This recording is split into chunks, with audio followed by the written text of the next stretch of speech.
ग्रंथराज रैणसार जी में गाथा नंबर 146 में साधु को भी प्रेरणा दी जा रही है कि सम्यक दर्शन की साधना आराधना करो, क्योंकि ये सम्यक दर्शन ही जन्म जरा मरण का नाश करने वाला है। और दुष्ट जो विषैला सांप, कौन सा, दुख रूपी दुष्ट विषैला सांप सम्यक दर्शन के द्वारा ही नाश को प्राप्त होने वाला है। मोक्ष सुख का लाभ भी सम्यक दर्शन के बल पर होने वाला है। इसलिए साधु, देखो साधु शब्द है यहाँ श्रावक के लिए नहीं कहा जा रहा, सामान्य मिथ्या दृष्टि के लिए नहीं, उनको तो प्रेरणा है ही। जब साधु के लिए जिस चीज़ के लिए कह रहे हैं तो श्रावक को तो है ही कि वो साधु साहू सम्मम संभावई, अच्छी तरह से उस सम्यक की भावना करते हैं, सुनते हैं, उसी के बारे में सुनई, सम्यक दर्शन के बारे में ही सुनते हैं और साधना करते हैं, भावना करते, साधना करते, सुनते उसी सम्यक दर्शन के बारे में। मतलब ये असावधानी ना कर दे साधु कि हम तो सम्यक रत्नात्रय के धारी हो गए, हमारे पास तो रत्नात्रय है इसलिए हमें कुछ करने की ज़रूरत नहीं है। नहीं, सम्यक दर्शन की भावना साधना तो करते ही रहना है, इसमें ढील नहीं करना है।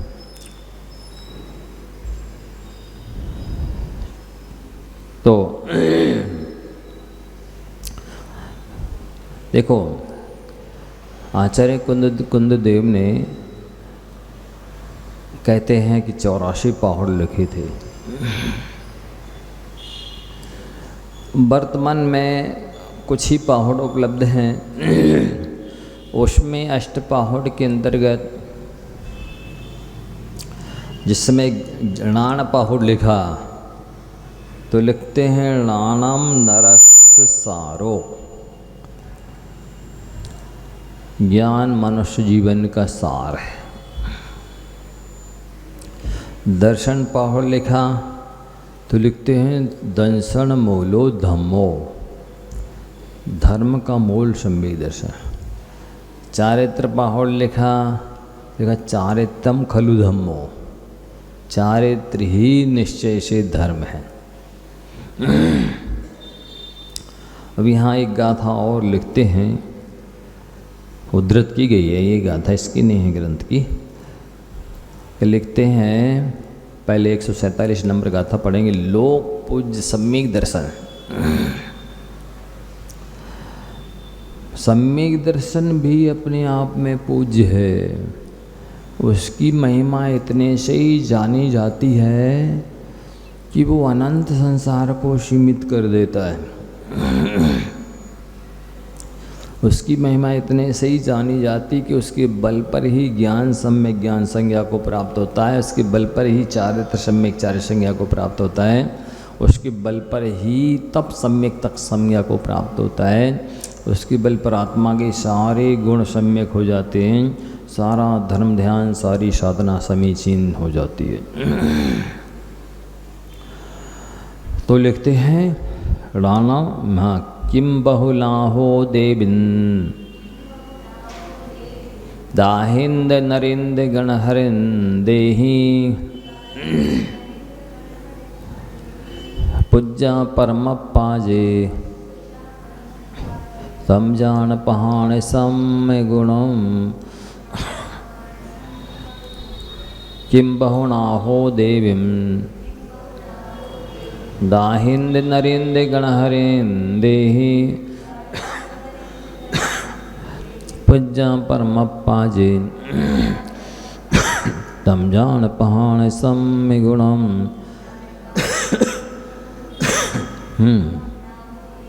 हो ये प्राकृत में अहो शब्द का हो शब्द है।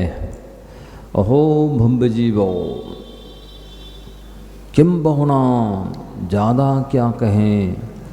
आप संक्षेप में इस सार ये समझो कि देवेंद्र माने देवराज इंद्र, नरेंद्र यानी नागेंद्र अर्थात धर्णेंद्र, और गणहरिंदेही गणधर देवों के द्वारा जो पूजित है, मतलब देवेंद्र, नरेंद्र, धर्णेंद्र और गणधरेंद्र भी उस सम्यक दर्शन की पूजा करते हैं। पूजित होते हैं। जो कुछ इनकी ये लोग जिसकी पूजा करते हैं उन सब पूजनीयों में कोई प्रधान पूज्य यदि है तो वो है सम्यक दर्शन। बहुत कहने से क्या, उसमें सम्मित गुण प्रधान है। सबसे पहले पूज्य है सम्यक दर्शन, महनी है। क्या कह रहे, श्रुत केवली। गणधरों में भी प्रधान गणधर, अथवा गणधरों में भी प्रधान जो तीर्थंकर हैं वो कहते कि सम्यक दर्शन ही प्रधान है। नागेंद्र माने धर्णेंद्र है तो भवनवासी, भवनत्रिक का इंद्र है, भवनवासियों का। असुर नाग, ये नाग है ना, तो ये भवनवासी देव है, उनका इंद्र। सभी इसे प्रधान कहते हैं। जिसकी सब लोग पूजा करते हैं उन सब पूजित गुणों में सम्यक दर्शन गुण प्रधान है। तम जान पहान सम गुणों। अब ये ग्रंथ में तो है ही, दूसरे और दर्शन पहाड़ जो कौन कौन सम्मी का ग्रंथ है उसके गाथा देते इसमें। हृणानम नरस्य सारो, सारो भी नरस्य होई सम्मतम, सम्मताओ चरणम, चरणाओ होई निवाणम। कहते हैं ज्ञान जीव के लिए सारभूत है। ज्ञान जीव के गुणों में सारभूत है। और सारो भी नरस्य होई सम्मतम, और ज्ञान की अपेक्षा भी सारभूत है सम्यक दर्शन। क्यों? क्योंकि सम्मताओ चरणम, सम्यक दर्शन के होने पर ही सम्यक चारित्र होता है, और सम्यक चारित्र के होने पर ही निर्वाण होता है।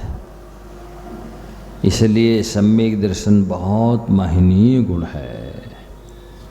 बहुत समय निकाल करके स्वाध्याय, अध्ययन, चिंतन, मनन, चर्चा करके सम्यक दर्शन को निर्मल करना चाहिए। और ये तो हमारा अपना भी अनुभव है। जैसे जैसे अध्ययन, चिंतन, मनन करते हैं वैसे में से श्रद्धान मजबूत होता चला जाता है। ज्ञान का प्रभाव दर्शन पर भी पड़ता है और चारित्र पर भी पड़ता है। दर्शन भी मजबूत होता है जानकारी होने के बाद में, और चारित्र भी मजबूत होता है। और दर्शन का प्रभाव ज्ञान पर भी पड़ता है और चारित्र पर भी पड़ता है। और चारित्र का प्रभाव ज्ञान पर भी पड़ता है और दर्शन पर भी पड़ता है। ऐसा है, मतलब एक दूसरे पर एक दूसरे का प्रभाव पड़ता है।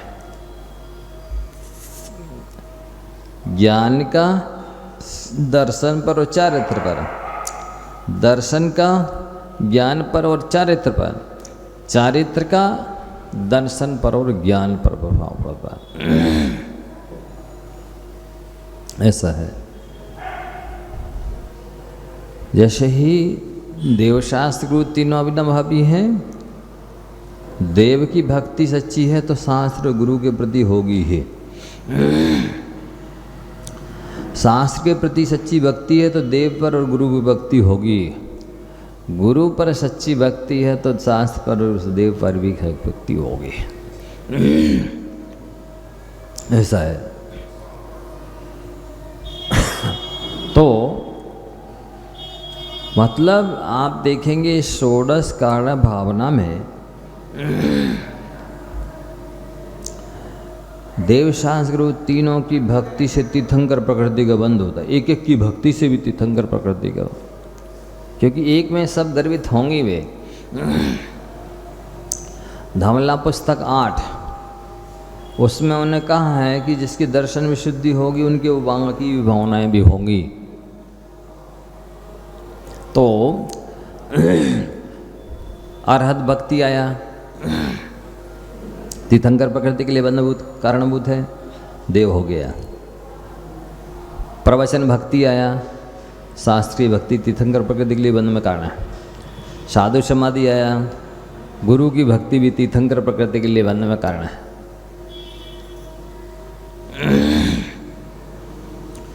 देव की, सास की, गुरु की भक्ति बहुत महत्वपूर्ण है। आपके सारे गुणों में जान डाल देने वाली है,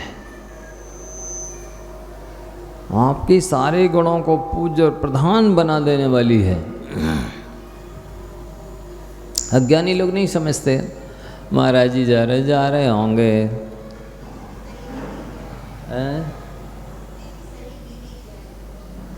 भक्ति की विधि, अरे भक्ति की कोई विधि थोड़ी होती है।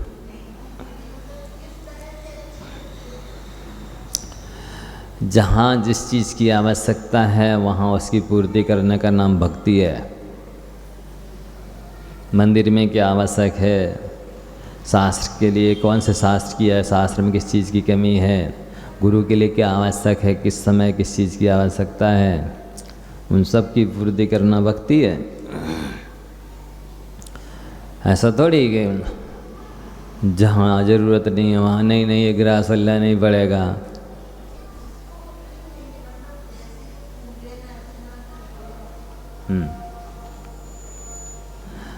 पूज्य नाम गुणेषु अनुरागा भक्ति, जो पूज्य हैं उनके गुणों में अनुराग होने का नाम भक्ति है।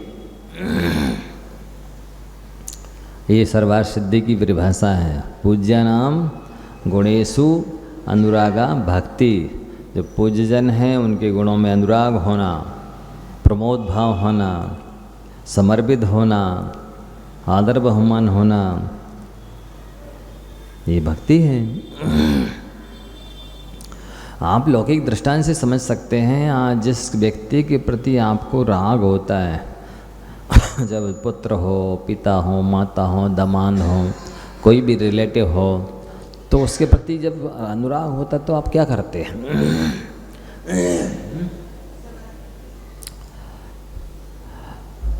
उनके यहाँ आएंगे, जाएंगे, बुलाएंगे, लेंगे, देंगे, गुप्त बात पूछेंगे, बताएंगे, ये सब करते हैं। यही होना चाहिए ऐसा। बहुत बड़ा स्थान है देव शास्त्र गुरु का इस जीव के कल्याण के लिए, बहुत बड़ा हाथ है। अज्ञान से लोग भगवान की भक्ति के लिए टाइम नहीं है, और शास्त्रों की कई जगह ऐसी स्थिति है, अलमारियों में रखे हैं, कबर ही नहीं है, धूल चढ़ रही है, खराब हो रहे हैं, दीमक लग रही है। ये है प्रवचन भक्ति, ये है जिनवाणी की भक्ति। क्या आप अपनी माँ को ऐसा देख सकते हो जैसे जिनवाणी की दुर्दशा हो रही है? जब माँ को ऐसी दुर्दशा में नहीं देख सकते हो तो जिनवाणी माँ को कैसे देख सकते हो? माँ से जिनवाणी माँ अनंत गुणी ज़्यादा उपकारी है, तो माँ से अनंत गुणी ज़्यादा केयर जिनवाणी माँ की होनी चाहिए। नहीं समझते अज्ञानी। पहले तो चाहिए सम्यक दर्शन। सम्यक दर्शन होगा तो इसके बाद तीर्थंकर प्रकृति का बंध होगा, चारित्र होगा, उसके बाद आहारक रिद्धि होगी।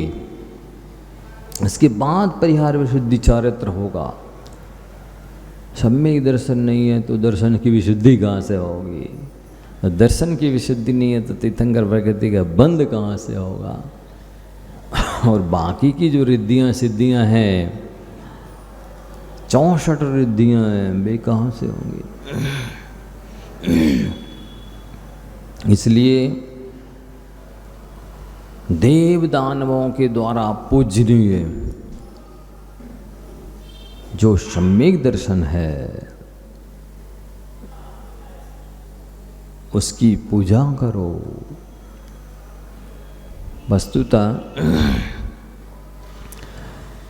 जो शास्त्रों में लिखा है, जो भगवान ने कहा है, वो जीवन में होना सच्ची पूजा है।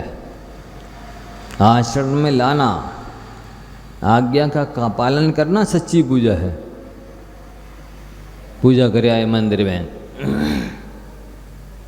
साक्षात गुरु महाराज भगवान की आज्ञा अनुसार चल रहे हैं, उनको जो आवश्यकता है वो पूर्ति कर नहीं रहे तो तुम पूजन करके आए ही नहीं, ये सच्ची पूजा है नहीं।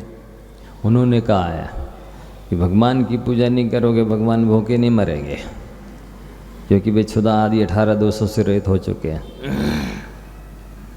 गुरु की पूजा आहार आदि नहीं दोगे तो इनकी इस रत्नात्रय में फर्क पड़ जाएगा, स्वास्थ्य में फर्क पड़ जाएगा, मनोबल में फर्क पड़ जाएगा। बड़े बड़े आचार्यों की, उपाध्यायों की, साधुओं की पूजा क्यों लिखी गई बताओ? पूजा करने वाले का कल्याण होता अकेला, ऐसी बात नहीं है। पूजा करने से आचार्य उपाध्याय साधुओं का भी मनोबल बढ़ता है, ज्ञान वैराग्य बढ़ता है, तपस्या करने की इच्छा होती है।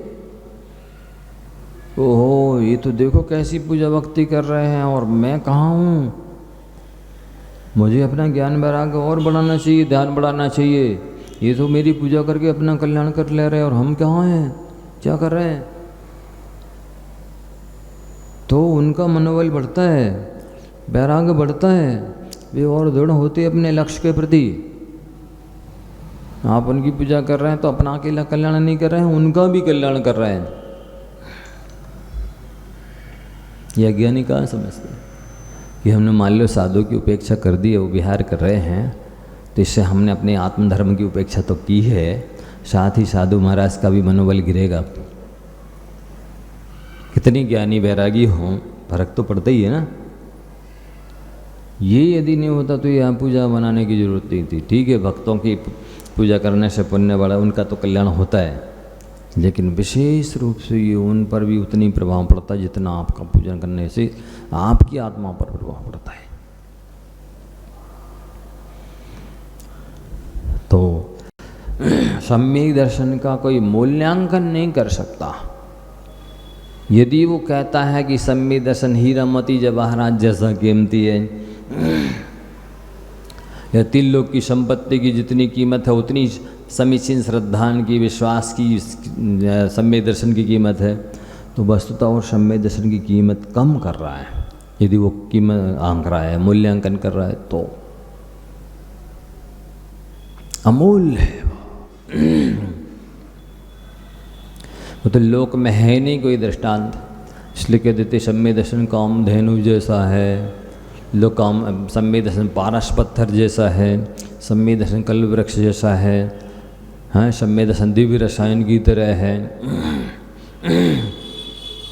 सम्यक दर्शन चिंतामणि रत्न की तरह है। लेकिन वस्तुतः सम्यक दर्शन की इन सब से उपमा नहीं दी जा सकती। ये सब तो जड़ है, सम्यक दर्शन तो चेतन है, आत्मा का गुण है और अमूल्य है। वो जो मोक्ष दिलाता है उसकी क्या कीमत है, ऐसा है। अब आगे कहते हैं 148 नंबर गाथा में काल का प्रभाव बताते हैं। सर्वथा काल ही सब कुछ है ऐसा नहीं है, लेकिन काल भी कुछ करता है ऐसा है। एकांत तो नहीं है, एकांत तो नहीं है कि काल है, लेकिन काल की वजह से जब संगनन की वजह से, काल की वजह से, इस भरत क्षेत्र की वजह से, और कितनी वजह हैं जिसकी कि मोक्ष नहीं हो रहा वर्तमान में। भरत क्षेत्र तो है ही, हीन संगनन है, पंचम काल है, साक्षात तीर्थंकरों का अभाव है, क्षयिक सम्यक दर्शन नहीं हो सकता। तो ये सारी चीज़ें निमित्त हैं। जब कोई कहे निमित्त कुछ नहीं करता, हाँ ऐसा है ही नहीं। निमित्त कुछ नहीं करता, पर निमित्त के बिना कुछ होता भी नहीं है। जब जिसके बिना कुछ नहीं होता तो उसकी उपासना तो करनी पड़ेगी। आप उसे अकिंचित का शब्द था कैसे कह सकते हैं, हे कैसे कह सकते हैं। उपसमयी सम्मतम मिच्छत्त बलेन पेल्ले तस्य परिवर्तन्ति कषाया अवसप्पणे काल दोषेण उपसमयी सम्मतम मिच्छत्त बलेन पेल्ले तस्य परिवर्तन्ति कषाया अवसप्पणे काल दोषेण।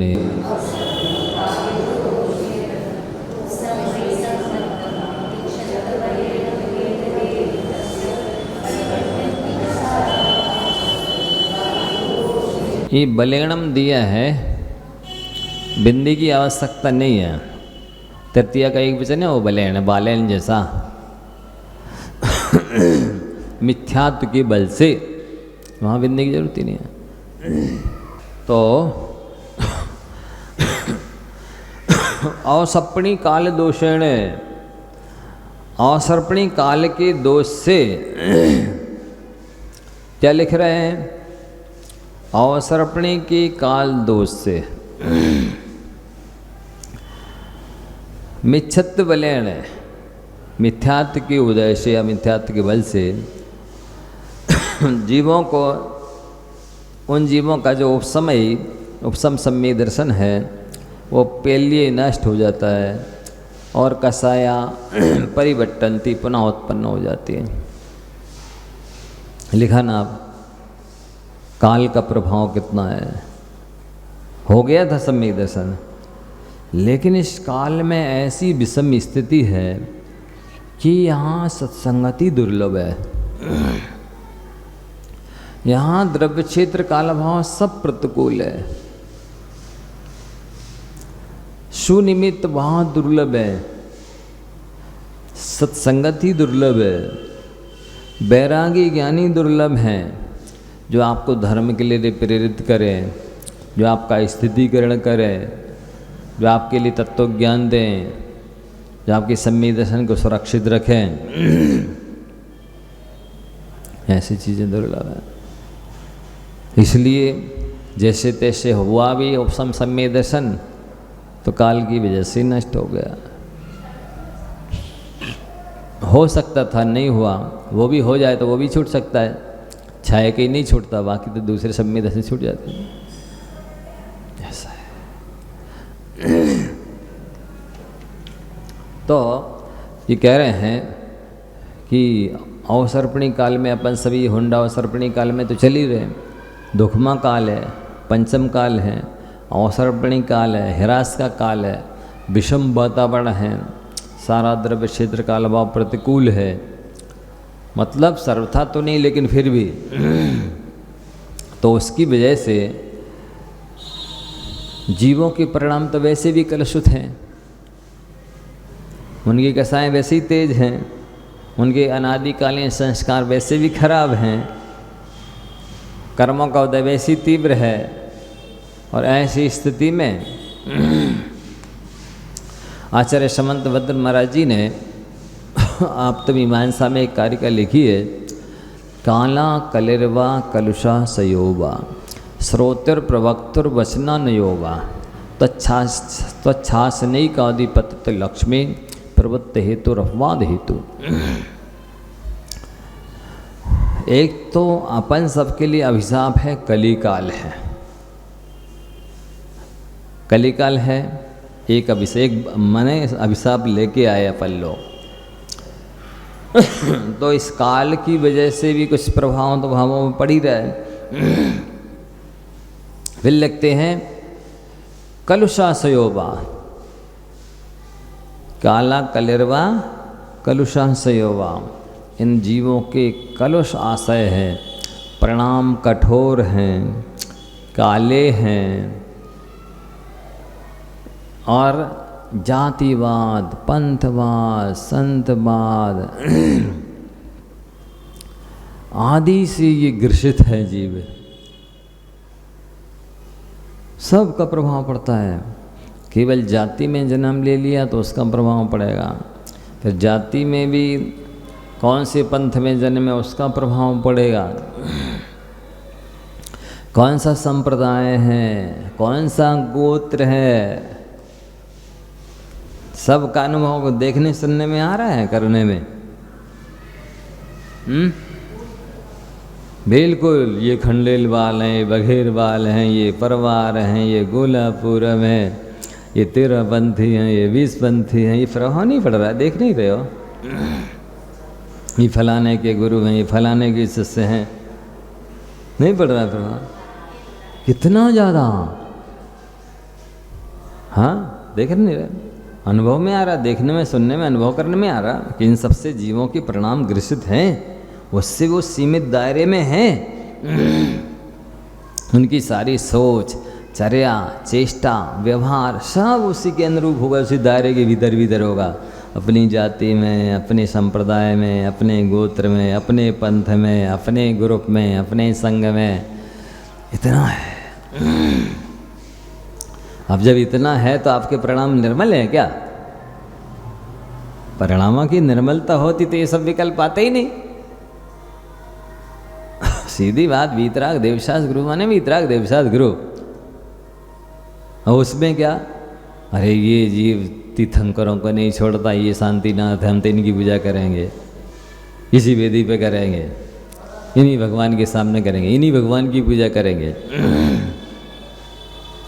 ये पारसनाथ है, इन्हीं के दर्शन में हमारा मन लगता है, इन्हीं के पास पूजा करने में मन लगता है।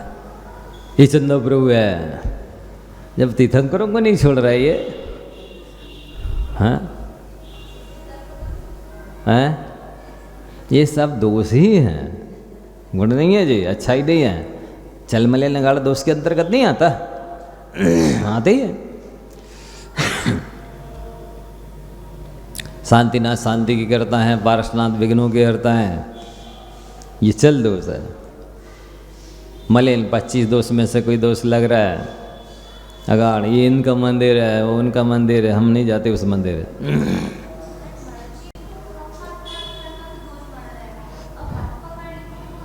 देखो, चाहे सांप इतना बड़ा हो, चाहे उसका बच्चा हो, काटेगा तो मरोगे,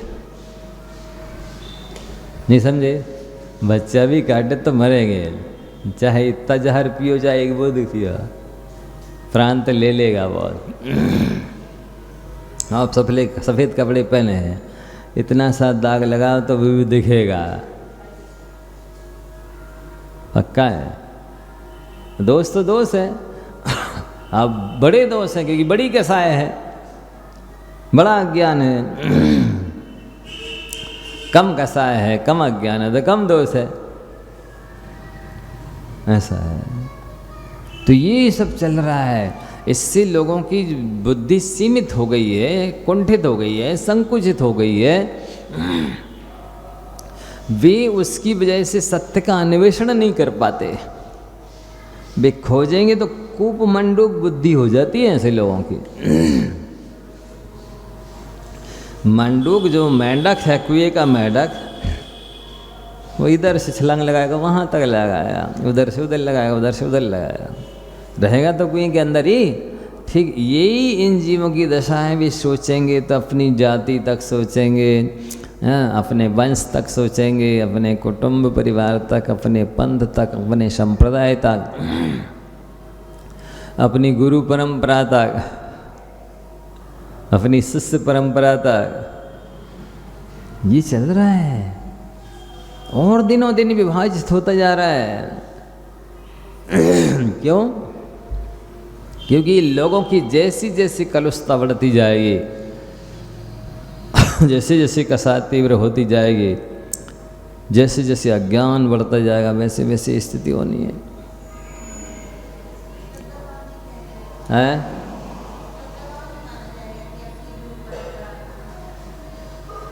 देखो, सबसे अच्छा तो शुक्ललेशा वाला पक्षपात करता नहीं। सर्वे भवन्तु सुखिना, सर्वे सन्तु निरामया, सर्वे भद्राणि पश्यन्तु मां कश्चित् दुर्भाग् भवेत्। वो ये नहीं सोचेगा कि ये हमारी गुरु परंपरा के सुखी रहे, प्राणी मात्र सुखी रहे, हम और हमारा परिवार निरोग रहे, ऐसे नहीं, प्राणी मात्र निरोग रहे।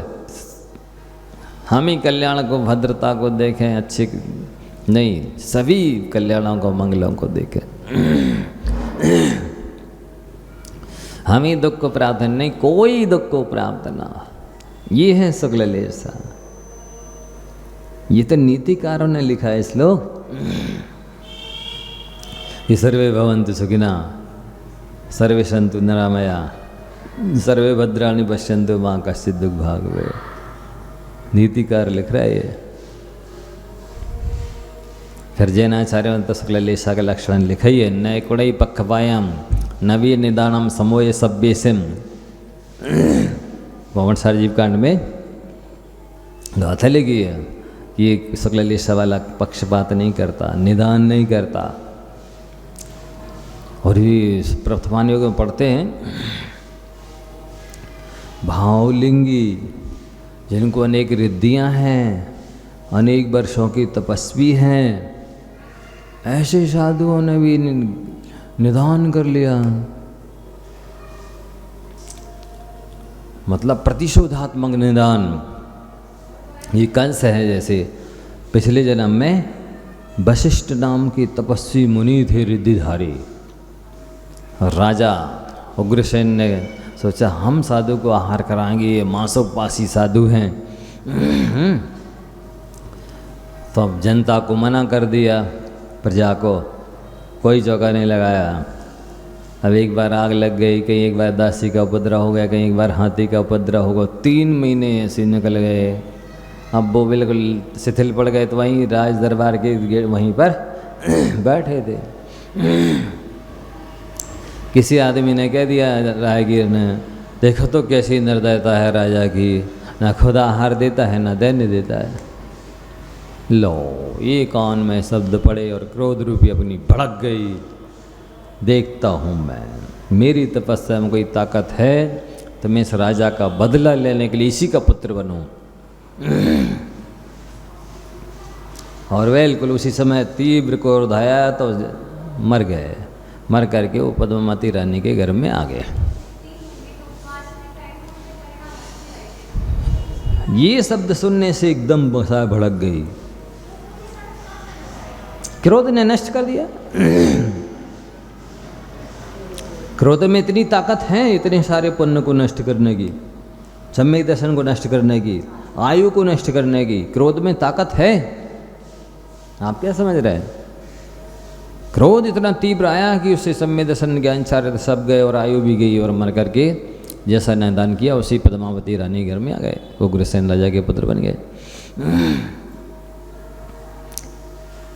ये शब्द पड़ गए। अभी तक तो ठीक है, मेरे अंतराय कर्म का उदय है, शांति से बैठे थे, अब शक्ति नहीं है, ठीक है। लेकिन ये शब्द पड़े कि राजा नहीं देने दे रहा, कंस बन गया। ये चिलाती पुत्र का हुआ। ये कालसंबर नाम का दिगंबर मुनि थे, वो मधुपिंगल नाम का राजपुत्र, और उनकी पीली आंखें थी। और वो सगर नाम का राजा वो सुलसा नाम की लड़की से शादी करना चाहता था। तो उसने झूठे शास्त्र लिखवाए एक ब्राह्मण से, और धुएं में रच करके और वो स्वयंवर मंडप में वहाँ बांध दिए। लक्षण शास्त्र थे सारे, शरीर अंगोपांग, कैसे अंगोपांग हो तो क्या फल होता, क्या होता है। और आँखों के बारे में झूठा लिख दिया कि यदि आँखें पीली हो गए तो वो व्यक्ति अच्छा नहीं होता है, जबकि वो तो बहुत अच्छा माना जाता है। हल्की पीली आँखें हों तो बहुत शुभ प्रशस्त माना जाता है वो। पर उल्टा लिख दिया तो उसको जैसी बाँचा कि तो अशुभ होता है, तो उनको वैराग हो गया, दीक्षा ले ले, और दीक्षा लेके तपस्या करी। लेकिन जब पता चला किसी ने कहा, अरे इनमें तो राजपुत्र के लक्षण दिख रहे हैं, ये साधु बन गए, इनको तो राज्य का अधिकारी होना चाहिए था। अथवा हो सकता है लक्षण शास्त्र मैंने पढ़ा, धिक्कार ऐसे लक्षण शास्त्र को मैंने तो सही पढ़ा है, या हो सकता है संसार को असार जाना हो इसलिए दीक्षा ले ली हो।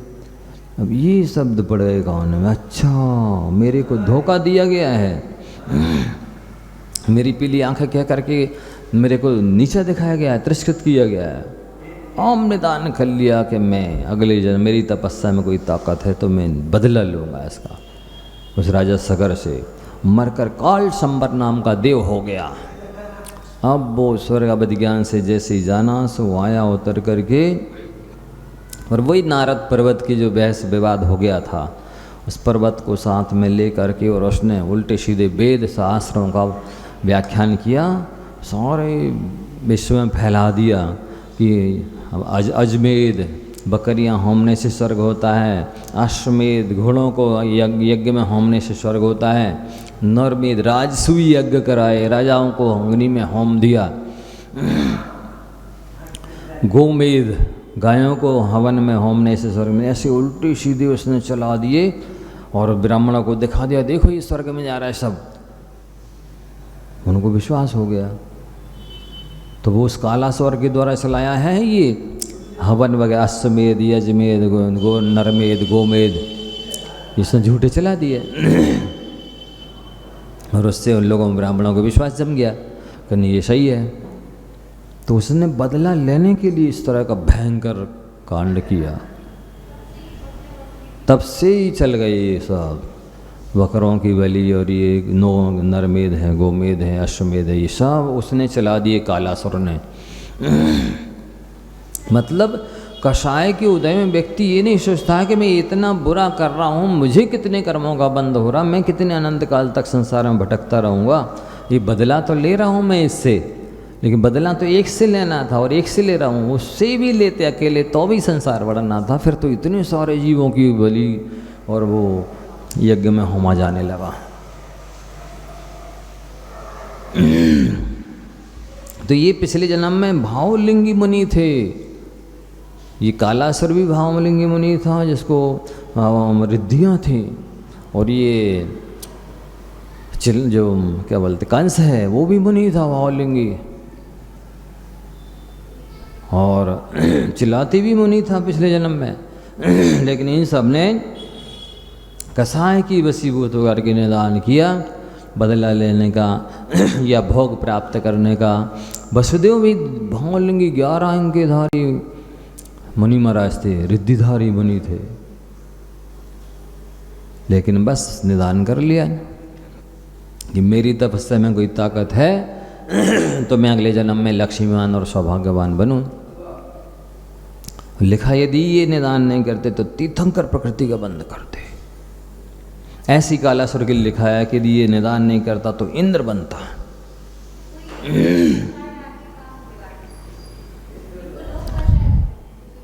हाँ, लोभ कषाय, मान कषाय, बदले की भावना आ गई तो मान कषाय, और उसमें कोई वैभव प्राप्त करना है तो लोभ कषाय। ये कषाय बहुत खतरनाक हैं, इसलिए आप लोग इससे बचें।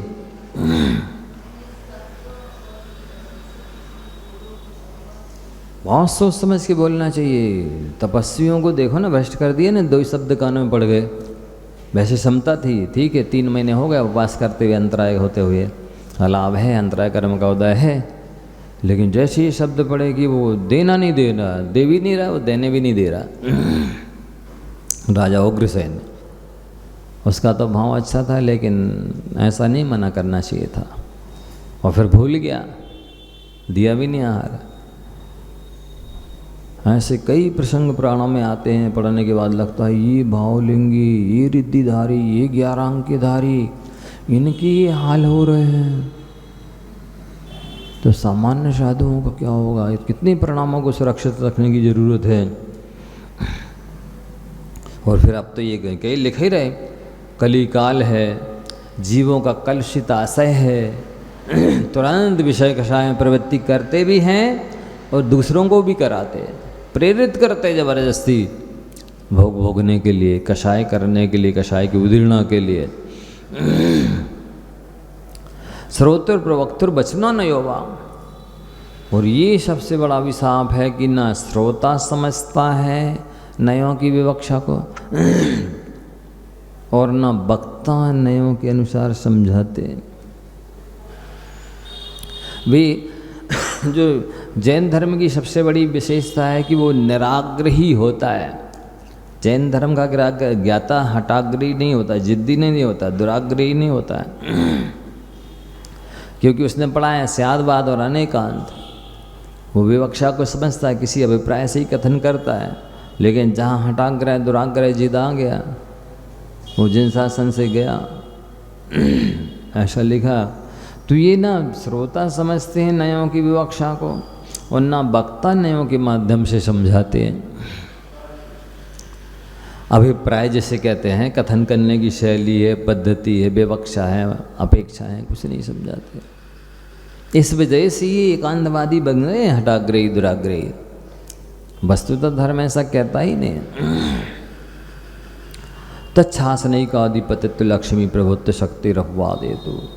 हे भगवान जिनेन्द्र देव, आपका जिन शासन तो प्राणी मात्र का कल्याण करने में सक्षम है, लेकिन ये चार बातें हैं, इसकी वजह से जिन शासन का आलम्बन लेते हुए भी इन जीवों का कल्याण नहीं हो रहा। समझ रहे? तो इसलिए आपको यदि मिल गई है देवशास्त्रों की संगति तो आप बहुत सावधान रहो, अनायतनों से बचो, व्यभिचारी व्यसनियों से बचो, एकांतवादियों से बचो, विषय कषाय से बचो, तो और अपने सम्य दर्शन को, अपने श्रद्धान को सुरक्षित रखो, बचाओ। अन्यथा एक ही तर्क देता है कोई और पूरा श्रद्धान विपरीत हो जाता है। एक तर्क में ऐसे ऐसे होते हैं। छायक सम्य दर्शन तर्क हेतु इत्यादि किसी भी चीज़ से नहीं छूटता, नहीं, एक बार हो गया तो हो गया, लेकिन ये औसमिक छावसमिक सम्य दर्शन तो जरा में ही छूट जाते हैं, असंख्यात बार होकर के छूट जाते हैं। इसलिए इन्हीं सब कारणों से कलिकाल में ये औसम सम्य दर्शन एक तो दुर्लभ है और हो गए तो छूट जाता है। भ्रष्ट लोग दूसरों को भी भ्रष्ट कर देते हैं। तो ये अपन को स्वाध्याय जिनवाणी एक जो आलम्बन है, भी भगवान महावीर स्वामी की जो दिव्य ध्वनि खिरी थी, वही जिनवाणी अपन यदि पढ़ते हैं तब तो वो निष्पक्ष है, निरपेक्ष है और निर्दोष है। बाकी की संसारी प्राणियों का ठिकाना नहीं है। वो कौन से जातिवाद से ग्रसित हैं, कौन से पंथ से, कौन से संप्रदाय से, कौन से गोत्र से ग्रसित हैं, कहा नहीं जा सकता। और होता ये है कि व्यक्ति की जैसी धारणा बन जाती है, वो जैसा सुन लेता है, समझ लेता है, धारणा बना लेता है, फिर शास्त्रों का अर्थ भी उसी के अनुरूप करता चला जाता है, उसमें कुछ भी लिखा हो। इसलिए जो ये कहते हैं भाई तो आदिनाथ भगवान है, वही तो महावीर भगवान है, वही तो कुंद स्वामी का ग्रंथ है, वही तो सुना रहे हैं, अब यहाँ सुनो चाहे वहाँ सुनो, इनके दर्शन कर जाओ, उनके दर्शन करो। अज्ञानी समझते नहीं है कि वे ही हैं, लेकिन अभिप्राय क्या क्या क्या बताया जाता है। जमीन आसमान का अंतर हो गया है। अब वो जैन होते हुए भी जैन नहीं रहे। शास्त्र किसी व्यक्ति के लिखे नहीं होते हैं, भगवान की वाणी होती है, वो शास्त्र नहीं तो शस्त्र है। भगवान की वाणी नहीं है तो शास्त्र नहीं है, शस्त्र है वो, उससे नहीं कटेंगे कर्म। ये है आगे की चर्चा 53 क्रियाएं हैं, आगे करेंगे।